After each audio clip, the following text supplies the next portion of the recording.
Welcome, ladies and gentlemen, to another episode of the Archie Tech Experience. Today we have the man and the legend, the great Mr. Malcolm Archibald Sr. He's with us today to talk about some of his business ventures and what uplifting the Black community looks like to him. How you doing today, Mr. Archibald? Man, I'm blessed, man. I'm blessed. Super thankful to be on the program and on the platform for sure. Thanks, man. So why don't you start by telling the viewers a little bit about you and what exactly you do? Yeah, for sure. So, I mean, first and foremost, I'm just a guy who asks why. I'm just someone who did not accept any answers that was given to me and kind of went on my own journey. As far as a career, I'm a consultant. I pretty much teach creatives how to monetize their value and figure out how to actually get their businesses up and going. I did that, and I also have my own entrepreneurial project. So I'm in the real estate space.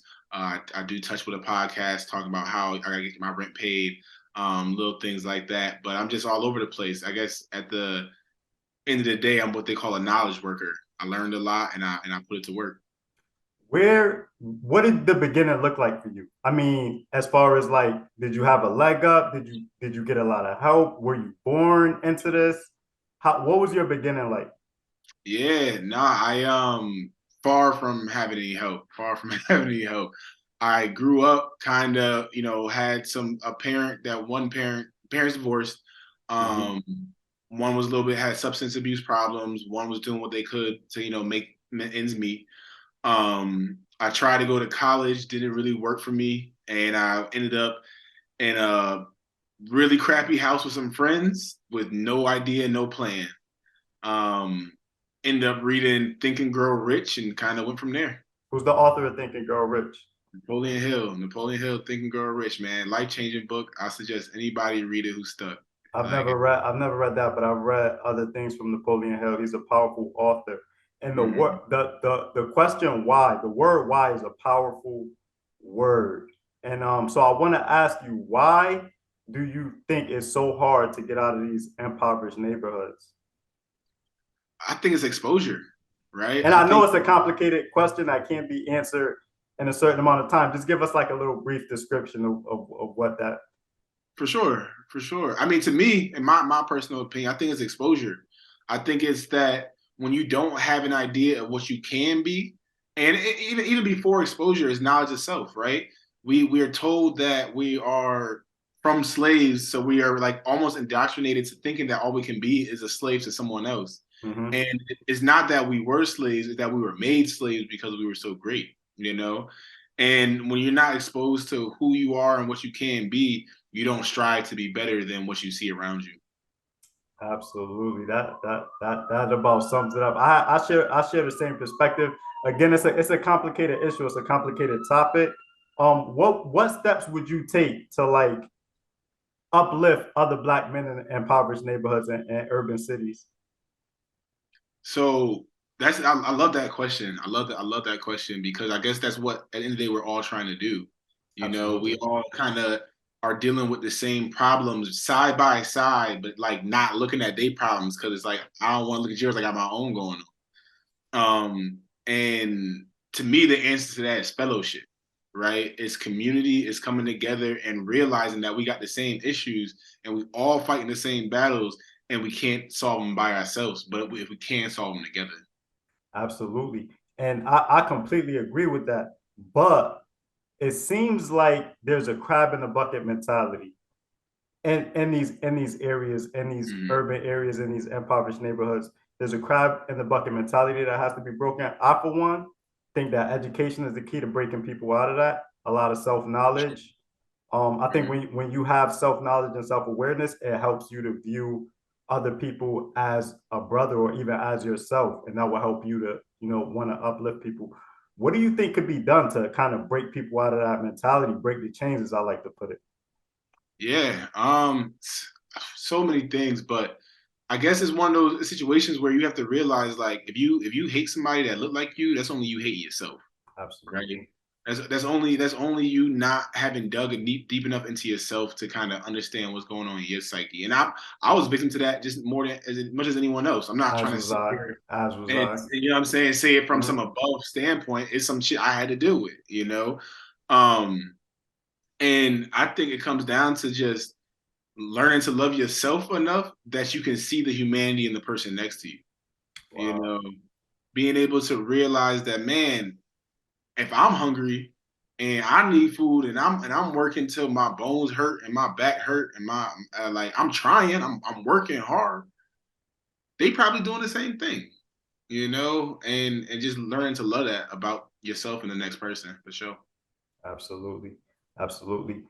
What advice would you give to people out there that's looking to get into the real estate? Because I know a lot of people that probably think it's impossible for, people coming from the neighborhoods that we come from to Yeah. be successful in that field, in the real estate field, in the real estate world. How did you get your foot in the door, and what advice would you give to somebody else looking to get their foot in the door? Oh man, it was And by super. somebody else, I mean me. I got my pen. I got my pen Yeah. in my pad right here. Nah, it's super funny, man. So I got into real estate. I was in West Hartford, Connecticut. Mm-hmm. Um and I was at the Whole Foods, right? And I was driving a hoopty at the time, really had no bread, was living with a girl, very generic scenario, you know what I'm saying? Facts. And I pulled up and a black man got the car in this crazy blacked out Benz, shiny, smooth suit, looking like he was enjoying life, bro. Just enjoying his moment. And I'm like, yo, all right, you see my car, I see your car. What's up? You know what I'm saying? Like, what's up? And he was like, I was like, what you do? Like, what am I missing? And he said, yo, I'm in real estate. And I said, okay, what do I do next? He said, get your license and Will can talk. I had my license 3 weeks later. I got my How license. does it cost money to get your license? Yeah. It costs about. So this is a trick, right? I learned this trick, and this is definitely not spoken about enough in our community. So I'm glad to be able to share it. In Connecticut, it take you like I think 6 months to get your license, and you gotta go through all these hoops and hollers and all this stuff. And it's like, I think, like I said, $600, something like that. If you go to Massachusetts and get your license, so Springfield, Mm-hmm. Western Mass, whatever, there's a class called Accelerated Real Estate Course. You can get your license in 2 weekends, and then you can pay $100 and then have it in Connecticut and Mass. And so it's Wow. you know what I mean? You know what I mean? Feel me? It's called reciprocity. It's a gem, little trick. I learned about it. Um, somebody told me so I to answer your actual question though, that's just like a real estate play. I find that the best way to actually get into real estate is start asking people in real estate questions, right? Like Mm-hmm. just start talking to people and educating yourself more because once you realize all it is just a different language, right? It's no different than learning Spanish. It's no different than learning coding. It's no different than learning 2K. It's just a language that you don't know yet. And once you know it, you understand all the principle because everybody understand. Put somebody in the house, they pay their rent, I get a piece, right? It's not that complicated. If I got it for cheap and I sell it for more, I make money. It's the same thing as anything else, but they talk in a certain way that makes it seem like it's more complicated than it is. And I think too, a big gap is there is a language barrier there. And a Mm-hmm. lot of people won't take you serious if you can't articulate in a certain way. So I would like advise people get a dictionary, get a thesaurus, because you do have to code switch if you're a black man in America. That's an important thing. That's an important ability to have. I want to get into I still have to pay my rent. Is that what it's called? Yeah, yeah. So Because when you said that earlier, that hit. I'm like, shit, you know what I'm saying? I'm two paychecks away from it still has to happen. You know what I'm saying? So yeah, let's get a little bit into that. yeah. So um, I am. I would say I'm a wealth of business knowledge, right? Anybody want to hit me up, they can ask me anything, and I'm super open to telling you anything I know, right? But what I recognized was I was starting to, the more I learned, it was, it was getting faster. It was getting exponential. I learned this and this, and then I learned this, and then I was getting farther away from the people that I actually wanted to help. Mm-hmm. Um, so I was trying to be like, I was like, okay, maybe if I start helping more artists, that will allow me to kind of reconnect to the culture, reconnect to the scene, and I'll still be helping the people I want to help. But I recognize that I can give them advice, but as soon as they start to try to implement the advice, the first thing they started thinking about was like, that's cool, but like my rent due. Yeah. Like yeah, I could do this. I could go to Boston and get my real estate license, but I only got $500 and my rent is 800, or I only got $1,000, my rent 1,500. I got to focus on this. Mm-hmm. And I just kept hearing that, kept hearing that, kept hearing that. So I was like, man, if I could kind of relate to people on just the basic pieces of business in a way that they could pay their rent first, then they could start to dream again. Because like when you in that chaos mindset, you're not dreaming. You're not thinking about what You're in you can't survival do. mode. Yeah. Yeah. And it just kind of ended up being something that I just started talking my shit. Like I was like just starting to just iterate and speak about things that could help people pay their rent faster. And it started in a Discord. Then I was just talking to just strangers, and then I was going to like small places in Atlanta and just like kind of sitting down and speaking to younger people about business opportunities. And now it's kind of evolved into a podcast where I literally, if I have an idea on up and coming business, I just share it in hopes that someone listens to it and it sparks something that they can take advantage of the next wave coming. That's so dope because I feel like so many people make it to a certain level and then forget about those that came behind them. Exactly. I think it's so important that, look back and extend a hand and try to bring as many people up with you, because if the system stays the same, if it's not many of us up there, you know what I'm saying? Mission failed. You know what I mean? It's They got to be say more of us. they say there's no success without successors. Yeah, Mhm. absolutely, absolutely. And so, okay, the Pay My Rent podcast. How can people find, like, what other places can people find you if they wanted to reach out to you and get Yes. advice or get some information? I'm Where's Malcolm at on all platforms. And then on the actual podcast, we do have a Q&A section where you can ask specific questions that I'll reach on topics coming up later.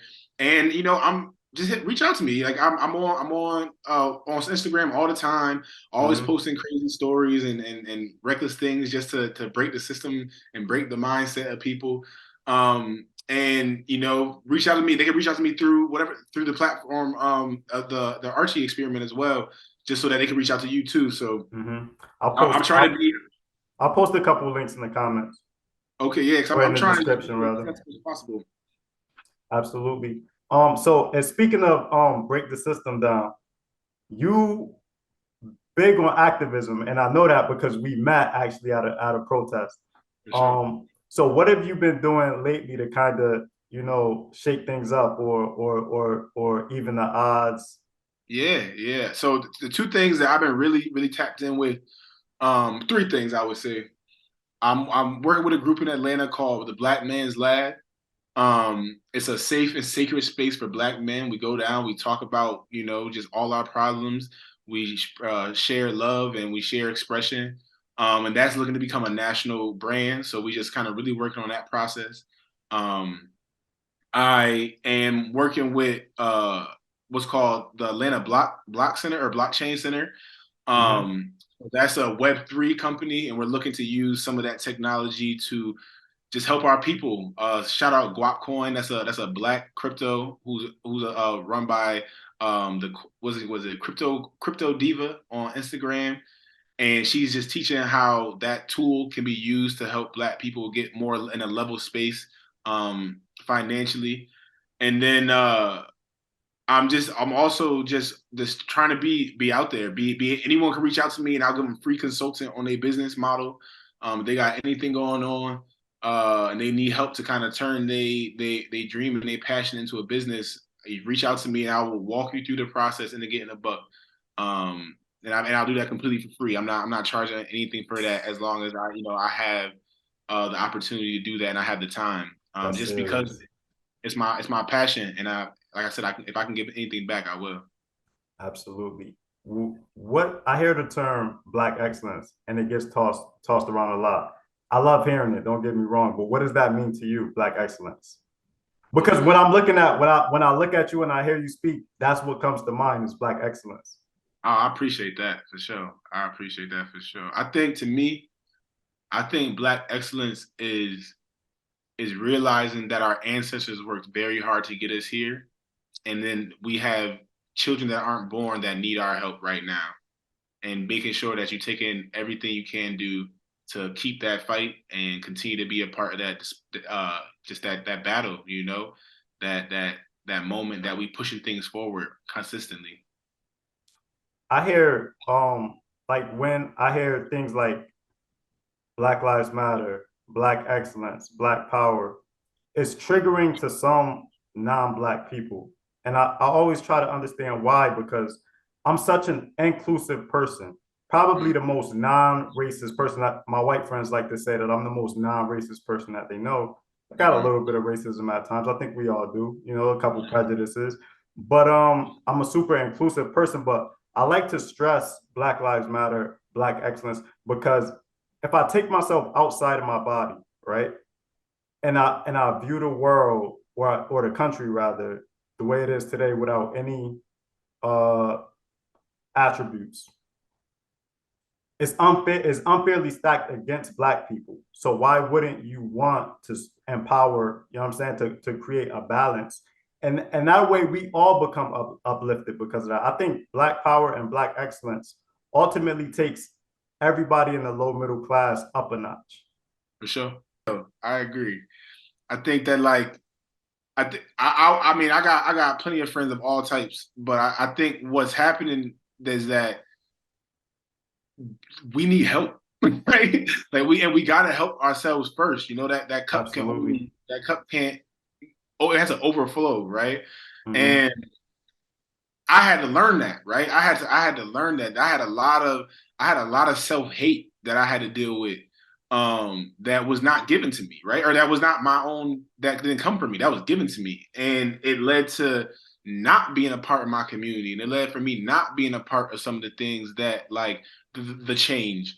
And once I found that like the only person that could love yourself was yourself, and I had that shift in identity, which is something I think a lot of us don't talk enough about, is that we have identities, and when we look in the mirror, we don't see the strength that we are. We don't see the genius that we are in our own field. We don't see the good in us. We only see the pain and only see the trauma and only see the reflection of the internet that it gives us. And without the love of yourself and the story that you tell yourself, it's really hard to overcome. Um, so I think that we just have to be able to change that narrative, that internal narrative, right? The Mm-hmm. things that we in our mind are telling ourselves is what got to change, and that those affirmations, that love of yourself, really makes a huge difference. Speaking of that, it brings me to my next question. Mental health in the Black communities at an all-time high. Oof. How do you feel about therapy? And also, what do you think could be done to spread mental health awareness throughout the Black? Because a lot of people, we grow up not even acknowledging that we have mental health issues or post-traumatic stress or depression or anxiety. Like we just been thugging it out. You know what I mean? Just pushing forward through it all. Man, I'm a was it seek therapy now? Isn't that the thing? See, Yeah, yeah. Definitely, definitely, definitely a big component of therapy, a big believer that a conversation needs to be had. Um, I think that with mental health specifically, man, it is it is absolutely. it is so it's so real, and it's so like it's like this giant weight on our shoulders that's getting bigger and bigger and bigger and bigger, and people are not figuring out a way to let that shoulder go. Um, But I would say, as much as I'm a believer in therapy, I'm a believer in meditation. Wow. I'm a big believer in meditation because I was actually just talking to my mom about this, and it was a beautiful thing. My mom was, comes from, an urban area, very tough background, and she talked a lot about how something would happen to her, it'd be her or anyone around her felt a certain way, and the next thing you know, she was angry because that was her response to that feeling. And that's a very common outcome in our culture. It's like, you doing too much, and now I'm mad because I can't deal with what you're doing. Up, left, right, down, mad, sad, whatever. I'm angry because of what you're experiencing and making me experience. And what meditation does is it allows you to have that feeling, that original feeling, and then reflect before you do something else. It gives you the space in between to say, oh, I see that you're doing a lot. I can recognize it. I'm going to think about it, and then I'm going to react. And a lot of people in our culture who struggle with mental health also struggle with that breath in between the feeling and the action. That's why a lot of our people end up hurting each other, and a lot of our people end up hurting ourselves. It's Mm-hmm. because we don't take that deep breath in the middle. So I'm a big believer in therapy, but I'm an even bigger believer in meditation because we can't all have access to therapy. We don't all got the insurance. We don't all Very got the true. money, but we all can take a deep breath, and we can all pay attention to our breath in a way that allows us to be free in that moment. Absolutely, and conscious, especially of the decisions that you make. Yeah. I know a lot of people. I've met so many people that they just react in the spur of the moment and then realize after that, had they just taken a moment, you know what I mean? The whole situation could have been avoided. I know you're a busy man, and Super Bowl. Come on now. I'm also looking forward to go to see that game. I'm going for the Chiefs. I'm going for Oh, the that hurt my heart, man. I'm a big Eagles fan, man. I'm a Oh, big no offense, man. But hey, yeah. listen, what I saw Pat Mahomes do in the playoffs with a high sprained ankle, and I gotta be feeling better now. I wouldn't bet against the kid, man. Hey man, But go Birds, baby. Go. we'll see. We're gonna see, man. By the time this come out, we will have known. So All right, I'm my not gonna man. take, and I know you got a lot to do. You're a very busy man. I won't take up too much of your time, but hopefully we could get together later, man, and create some more content. I'm definitely looking forward to getting with you. Yeah, I appreciate you allowing me on the platform. Um, I Anytime, definitely anytime you want to come back, anytime. I appreciate that because I love this conversation, and I love expressing this information out. I think it needs to be done. And yeah, we'll definitely get together soon, man. And like I said, check out. I need to pay my rent for sure. Oh, for sure. You know I'm about to go do that. All right, man. Have a good day. Salute. I salute you, King. Later, King. All right. That was Malcolm Archibald Sr. I think that was a great interview, man. As always, I want you guys to love each other, take care of each other, be kind to each other, be inclusive. It doesn't matter someone's background, someone's race, someone's religion. We're all here trying to get through the same thing together. I want you guys to see it through. You know what I mean? Put positivity into the world, put light out into the world, and it'll come back to you tenfold. I promise you. I love you guys. Take care. Go Chiefs. There I dream, or should I just keep stuff in the pockets of other jeans already busting at the seams? Hear me scream, hear me now. Where's the American dream? How that sound? All I wanted was a woman who could bear my kids and bring me barefoot but barely modest. Bear in mind, I'm scared of time, so forever is never promised, but in that infinite place between time and space, where a minute can drag to hours and mistakes can be erased, and failures can be misplaced and replaced with victory, that's where I'll be. That's where you'll find me, where I dream.